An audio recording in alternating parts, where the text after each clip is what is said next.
So hello then guys, welcome to episode 46 and the start of a brand new season and a brand new era here on our F1 Manager Save. Now firstly, we're going to start with the end of season board review from the last season, because if you're just joining us, you might want to know what happened. So first season, we finished 7th in the Constructors. It was a pretty poor season. We hardly saw any points. Last season, Pierre Gasly and Fernando Alonso and a much improved car drove us up the standings and got us to a final position of P4. Our long-term target of scoring points in 50% of the races, we've completed that, so that's all job done.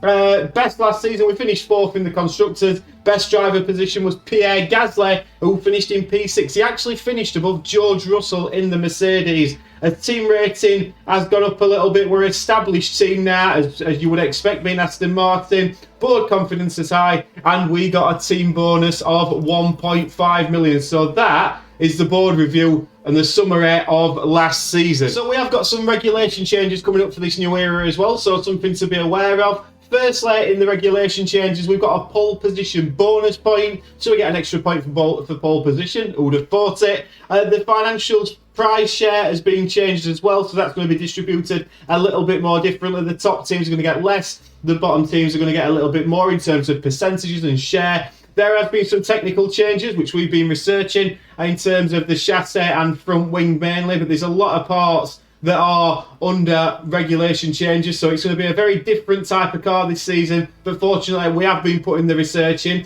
Basically, looking at the calendar now, we've got some research that we're going to complete, a couple of facility upgrades coming in. If we have a quick look at that, we've got the factory CFD simulator and car part testing simulator that's going to all be happening before the new year. Also, we're going to be scouting a couple of drivers. I'm pretty happy with our driver lineup. Esteban Ocon is interested in joining us. We're going to have a little look at him, and Sergio Perez isn't, but we'll have a little bit of a scout anyway. The other man is Valtteri Bottas. Valtteri Bottas, if you didn't watch last season, go back and watch it.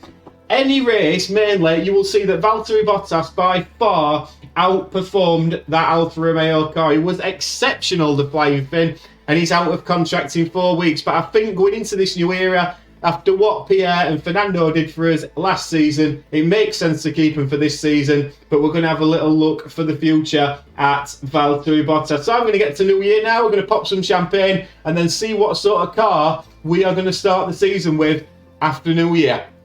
So then, board expectations for the new season. So the board obviously finishing 4th last season, expect us to do the same, 4th or above. New long-term objective is to be a podium contender by 2026. So in a couple of seasons, they're wanting us to be fighting for race wins. I think we can do it a little bit before that, it must be said. If we just have a quick look at the balance, we're doing pretty well. 22 million we've got in the balance, so we're going to be doing that. So in terms of powertrains, last season we went for Red Bull. Now, the reason we went for Red Bull was mainly for the power. We were a car that was very much lacking in power, and the Red Bull powertrain offered us a chance to really increase that side of our car. Now, looking at it again this season, Ferrari is probably the next step, but that does offer better ERS durability. There is a lot to be said for going to the Ferrari powertrain, but Red Bull got us to where we are now. We've got a good relationship with Christian Horner, so we're going to stick with Red Bull powertrains for our car this season. We'll confirm that,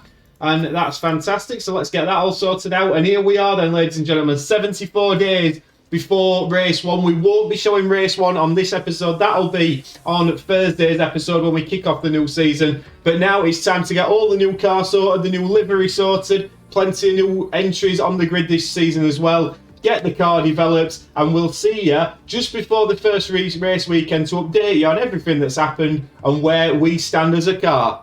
But just before we get into the race weekend, you are going to want to know about all the driver transfers, and there's been some big ones happened in the off-season. So Ferrari, Charles Leclerc and Carlos Sainz, no changes at Ferrari or Red Bull. Obviously both pretty happy with their drivers from last year. Mercedes is the big one. Mercedes have got Valtteri Bottas and George Russell. You'll notice there's no Lewis Hamilton there. We'll come to that very shortly. Aston Martin, we retain both our drivers, Fernando Alonso and Pierre Gasly. Felipe Drugovich is our reserve.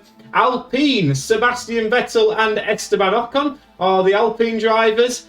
Audi are now in Formula 1, and Audi have made a huge statement by signing Lewis Hamilton to drive in their new car. He's going to be partnered by Alexander Albon and Robert Kubica as the reserve driver. McLaren have got Danny Ricciardo and Lando Norris. That's no changes from last year, so decent for them. AlphaTauri, Lance Stroll there again with Guan Yu Zhou, so quite an exciting young pairing there. Fiat Porsche, not too much between those three drivers in terms of rating. The new American Haas, which you'll see all these liveries in the Grand Prix. I can't show you them on this episode, but you'll see all the new liveries in the next episode. Haas, they've got Nicholas Latifi and Kevin Magnussen. And Williams Racing, the new Coinbase Williams Racing, retain Mick Schumacher and Yuki Tsunoda. So that's your team roster update.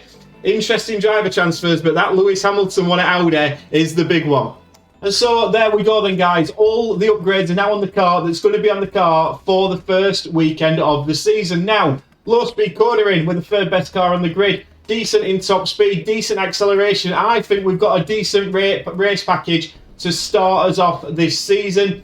One thing that you will notice as well in the background is the new Aston Martin Vantage livery that we are going to be sporting this season. There's a lot of new liveries coming this season. Some new teams entered, as you've seen with Audi.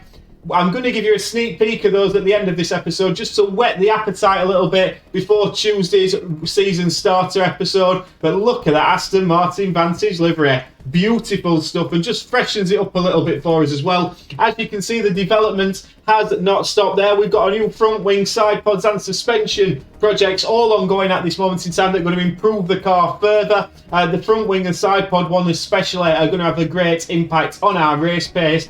The facility upgrades that we've done over the last couple of seasons are really now starting to pay dividends in terms of the amount of engineers, the factory, the speed that we can get them through, and the amount of projects that we can have all at once. So now I'm going to flick to some highlights of the first practice session, show you the new liveries and teams that have entered F1 for this season 3 of this F1 Manager Save, and then we'll see you on Tuesday for the start of season 3 and the Bahrain Grand Prix. Like and subscribe, and I'll see you later. Ta-ra!